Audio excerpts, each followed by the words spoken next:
Good evening. What's up? What's your name and where are you from? Who am I talking to? My name's Taylor and I'm from Texas. Hi, Taylor. My name's David. I'm from Oregon. Hi. And I'm also 18 plus. My icon confuses people sometimes. You know what? I've never had an issue with like an age thing. I think I had somebody pop on a live. They sounded like they were 13, but it was a really short conversation, so I never really got to the bottom of that one. But Right. you're definitely welcome here. Thank you.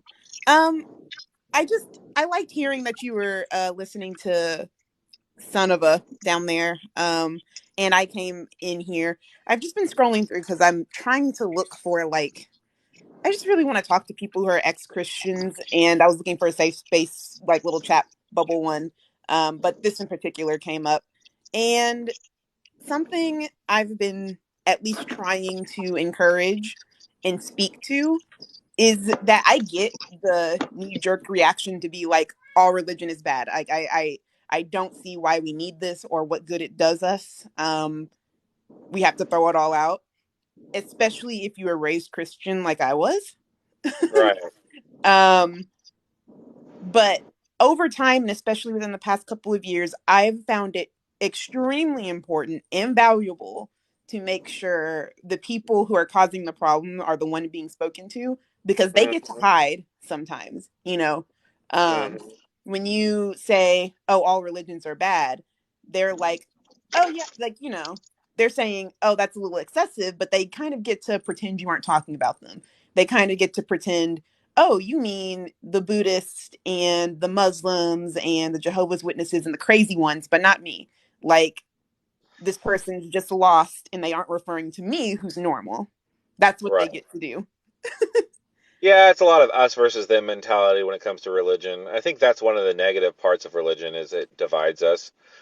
But I actually don't think religion is bad, like in the sense that it's unredeemable. Like religion has left some really positive marks on humanity, like building up, building up communities and giving us educational institutions and medical facilities that, were founded and sort of facilitated by religious groups.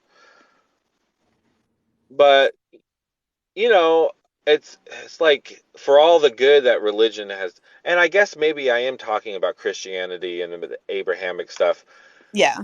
I can't really think of anything bad about Buddhism or Hinduism. And, even the religions we don't have access to, like the Native American ones that got wiped out, but were Right. basically centered around, loving the earth and taking care of the earth, Mm. and everything you do is for the betterment of the earth. Or some African religions, I'm black, so I really don't know anything about any of the religions that my family and ancestors probably practiced prior to being colonized. And Right. you know that's not my fault. That's Right. specifically the colonization, the overtaking of Christianity across the globe, and that kind of, very specific, poignant, like, you need to join us type of mentality, and everyone in your family has to abide by these sets of rules. Hmm. Because a religion that people are kind of comfortable in and finding peace in, like pretty much solely peace, don't feel this necessity to try and convince you to believe in what they believe, because that's not usually the point for those religions. Like, usually the point for most religions, Right. I believe, should be for inner peace and self-care and caring for the earth and caring for your spirit. But you have a lot of people who are really focused on how they can convert, how they can keep people in their circle, how they can profit, how they can build Yeah. and grow their religion into this conglomerate. And that's not what I don't think that's what it's supposed to be. No, I think you're right. So yeah, I think from that framework, I think what was said earlier, I think is it really just Christianity and Muslims that are like the biggest the guiltiest on that front? Seems like they are. Most Trying to think of. Abrahamic religions that are offshoots of Judaism, um, I would say Judaism is not that, except obviously there's a big difference between Zionist and whatever's going on in Israel. But that's like an entirely different scenario. It's really just the religions that are offsets of Judaism and Scientologists, but Yeah. Scientology is also an offshoot of Christianity, I think, if I remember correctly. Yeah, I don't know. Scientology. I looked in. Did you ever watch the documentary series by Leah Remini on Scientology? I did not. And also, just to speak to Son of a, yes, I know it's not a religion. I was just saying that they identify as, you know, having that land and being Jewish, but they are Zionist. I'm like separating them. I'm actively separating them. Going back to the Scientology thing, I Yes, don't I know. actually not. So I didn't know much about Scientology really until I watched the documentary, and I can't think of them being an offshoot of anything. They're just like their own, like they just popped up out of this guy's imagination. They don't seem like they hold to anything common with Christianity, which I always thought that they did. But I can't think of anything similar to Christianity. It's a very unique belief system. Very, very toxic belief system, in my opinion, but very unique. Right, Uh, I agree. I am not going to advocate for Zionism. oh, I'm not even reading the comments. Are they trying to have a conversation with you about Zionism? I'm not sure. No. I'm So not what? really going to speak too much on that because I want to keep it to religions that try to convert or control or um, kind of, you know, encroach themselves upon people. Yeah, I think it's super important to discuss in specifics, um, because of how easy it is to hide behind vagueness. Yeah, yeah. Maybe I should be more specific in my speech. I guess I don't know. There's sort of a fine line. I'm trying to be general so I don't like actively attack any one particular thing, but maybe it's appropriate to be more specific, when talking about this kind of stuff. I would You say know, so. And oh, sorry, keep going. oh, well, I was just going to say about so when I was leaving Christianity, I was actually going to a Bible study like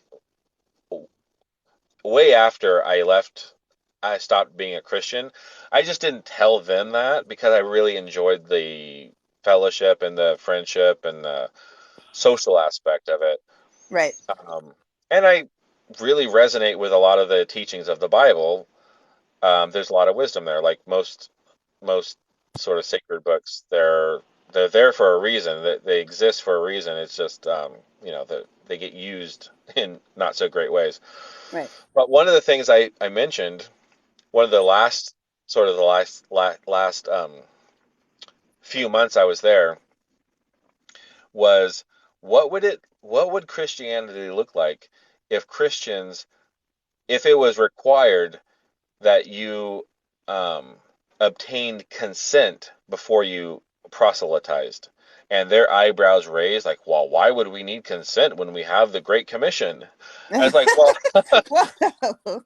no, seriously, like, I mean, it just struck me all of, when I was leaving, a lot of things just started connecting the dots, and it hit me like, why don't Christians ask for consent before they invade a country and take over culture, or even just on a one-to-one, like, you're seeing somebody and you're interacting with them and they may be a stranger or maybe just an acquaintance or something like that, and all of a sudden you start talking about your religion to them in a Right. way that you're trying to, lovingly tell them the truth that they're going to hell, but you didn't ask their permission to tell them that they're going to hell. Like they're just fine without you telling them that. And their reaction was absolutely like unbelievable. They were like, "Why would we need consent? This is the gospel, for crying out loud." Right. uh, it's Crazy. It it's was so really toxic. poor. Um, when I was in college, I had, in this was I graduated in 2020, so it wasn't too long ago. But when I was in college, I was having a hard time making friends, and kind of innocently, I was approached by a girl and like three others who saw me, kind of minding my business alone, and they tried to befriend me. Mm. And they would do this thing where it's like they also lie to you. Like they very comfortably and happily lie to you. They did this thing where, we would have lunch and, I'm already out of my comfort zone, but they see me as someone to bring in. So they're talking Right. to me and they're saying, hey, me and my friends are going to this event after school. It's just a get together where you get to make some new friends. Do you want to come? And I'm like, usually that's not my thing, but yeah, I'll go. I get to the event and there's signs everywhere kind of pointing to the fact it's a religious thing. Oh man. And, you know, Bait and switch. I get in there, I sit down, I find the girl, and the pastor or whatever is like, all right, guys, did you bring a guest? If you brought a guest today, bring them up. And I realized I was a number, like I was a number for her to drag in to try and convert or say she brought to this thing. And she wasn't open with me about what the event was. After Right. that, I told her, hey, not comfortable with that. I was raised Christian. I'm not Christian. Also, I am a lesbian, so I'm not really comfortable being in that space because I don't know who does and doesn't support me. So I would appreciate it next time if you warn me before you do this again. Right. What did they I say to work that? on a She said, okay, yeah, sure. But what's crazy is she didn't listen. She said, I understand. And she still didn't listen. She invited me to a game night with her friends that turned into a Bible study. And I Oh. said again, hey, don't invite me to Bible studies. I don't want to go. And she said, okay, yes, I understand. And then one of the last instances I talked to her, she was like, hey, I'm having lunch in my room. Do you want to come? And I was like, okay, yeah, sure. And I work on a three-strike system. So this was literally it before I ghosted her. But I go in there and she has invited the only other lesbian person she knows. And she sits us down and she opens up a Bible and she says, okay, so I just want to talk about why you both don't believe in God and why you're both like living in Going to sin hell. like this.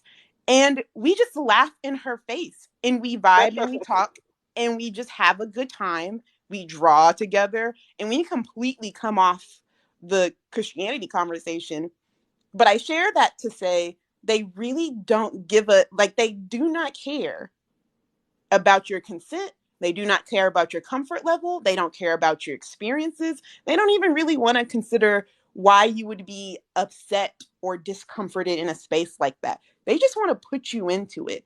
Hmm. And that's why um you know, I've never had that issue with, people of Islamic faith or Muslims. My girlfriend is Muslim.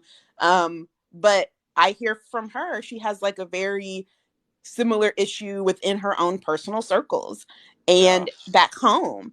And that's really, I don't want to speak to religions I haven't escaped from. But I do just want to say it is a trend in these Abrahamic religions to completely disregard and um, ignore the level of consent you have in the situation. And I think that comes from uh, one, the colonization aspect, and two, some of the teachings in the Bible.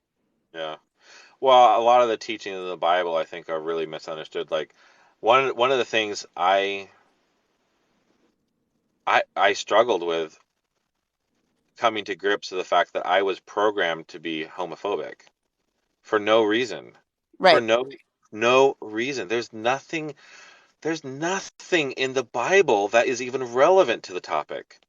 And when I realized that, I I mean, I'm kind of getting emotional just talking about it because my whole life, so many lies programmed into me, and it's so unbelievably like tragic because most of my life I always wondered like what is it like to have friends outside of the church? Like how come nobody wants to be my friend? Like how do I bridge that gap? But the whole time I was wondering that, I was also wondering that because I wanted to bring them into the church. I always had an ulterior motive.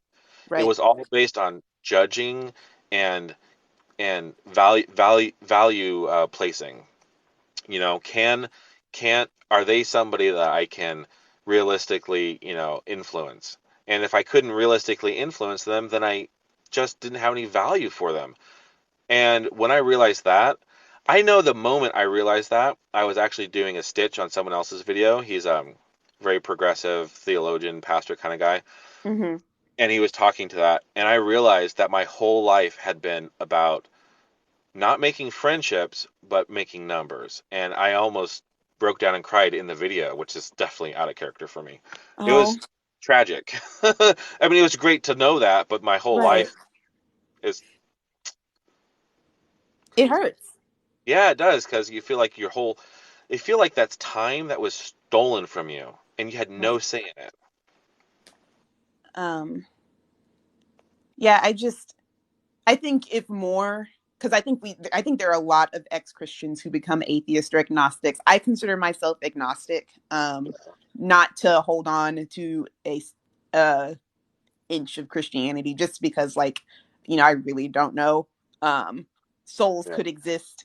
The way other people have practiced religions could exist. All religions could exist, and we are just kind of praising singular gods at any given time. right. That's just things I think about. But I think if more ex Christians explicitly stated they were ex Christian, right? And they explicitly pushed back on this very specific thing, because part of it's also like a fear thing. You don't want to say you're ex-Christian and then push back against Christians, because then it becomes, oh well, you don't respect me and you don't respect my religion, and how you going to hate me? Like, I don't hate you, I love you. And it's like, no, I don't think you do. And also, now that they're actively pushing for Christian nationalism and Christianity in our laws, you've now forced me into a position where I have to argue against you. I can't Yeah, just respect you and leave you be because you won't leave me be, yeah, right? yeah. That's So true. I think it's super important for us as ex Christians to just kind of stand up to them and kind of hurdle over this fear, because it's a totally tangible and realistic fear. You don't want to be aggressive towards someone who's Christian. And especially someone who minds their business and doesn't use, like, it's for their own peace, right? You don't want to do that. But we do have to push back and not kind of settle for this meek, silent, oh, well, I I agree with respect what you you. believe. I agree with you, and I think for me, escaping a world that is so steeped in judgment, I try to maybe go so too far the other way, you know? Right. So something I have to consider. That's also true.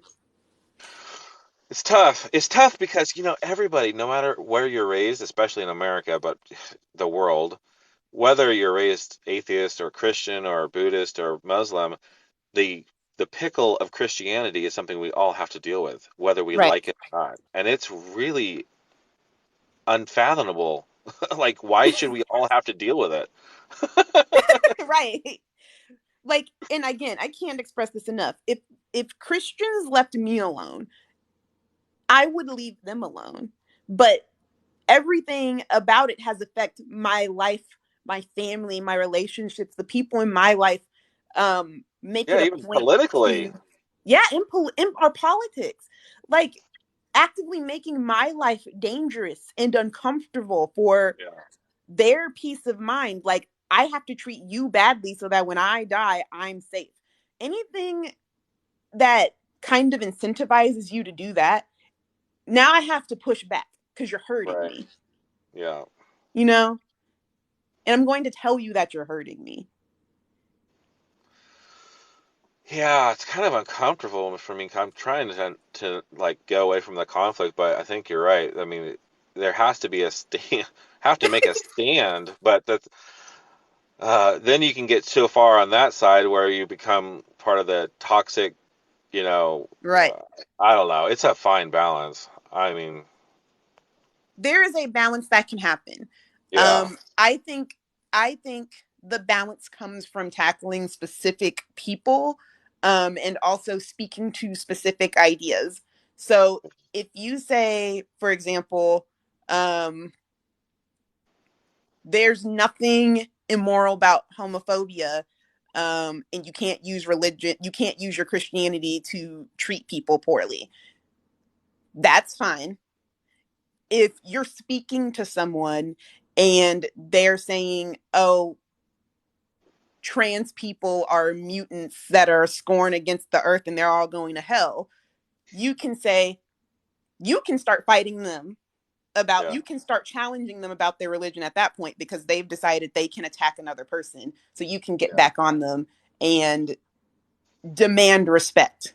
Because the fact of the matter is, um, no one, like, someone having those sorts of opinions without Christianity is bad. With Christianity as an excuse is just double. It doesn't excuse it. It's still double bad. I have friends that are Christians who I don't actively go and I'm not talking to them like, oh, God's not real in their face. Like, I have Christian Right. friends who are queer, LGBT, they're progressive, they do all these lovely things. And I have my gripes about that, but I know how to respect that because they're respecting me, right? Right. So I know not to, they're respecting other human beings and like the lives of other human beings and being kind and courteous and what have you. It's the people who aren't doing that that you do have to push back on. Well, the crazy part is that as an ex-Christian, I value the words of Jesus so much more. And I just scratch in my head, like, how are Christians not able to see the disconnect between their lifestyle and what Jesus was actually preaching? Like, how is that Right. possible? It's really Because sad.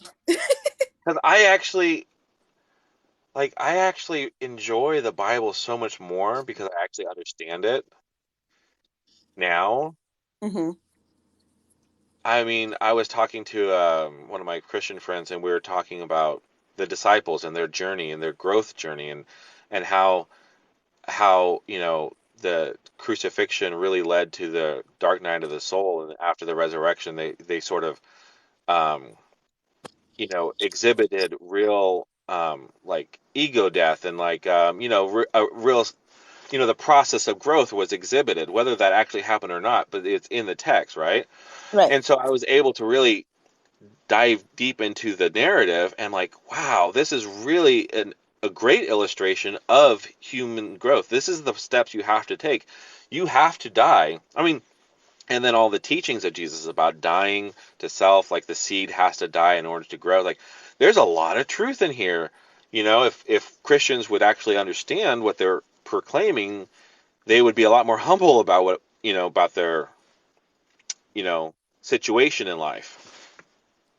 I think so. And I think the hardest thing about the Bible and the Bible's teachings and Jesus's teachings is that, um, there's so many offshoots of Christianity. There's Uh, progressive Christianity. There's Jehovah's yeah. Witnesses. There's Baptists. There's Catholics. There's so many variations because everyone's reading Mm, the Bible and interpreting it very very differently, which I think is yeah. perfectly fine.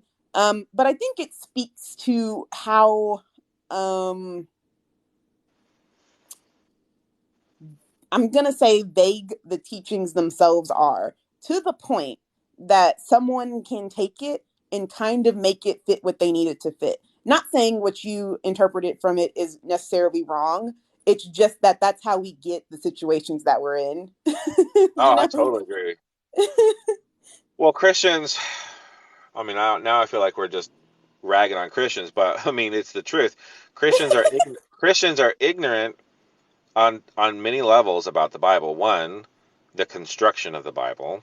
the authorship of the Bible, the audience, the Bible, and it's not the Bible isn't a thing. It's a library of manuscripts. So the Bible doesn't actually exist as a whole. It's an individual collection. It's a collection of individual books written to specific audiences by specific authors for a specific purpose in a specific time in a specific culture, and they're not talking to us.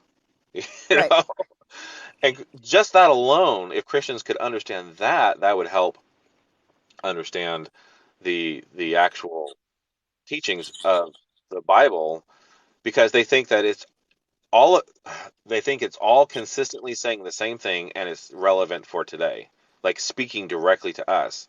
And it's like that's not accurate on any level. Sorry, they were asking what the point of the conversation was. Um, Oh, well, I don't know. We're we're just just talking. talking. We're just talking. I came in wanting to speak to the whole all religion is corrupted thing, and I'm just happy that we've been able to have this conversation. It's lovely. Um, Yeah.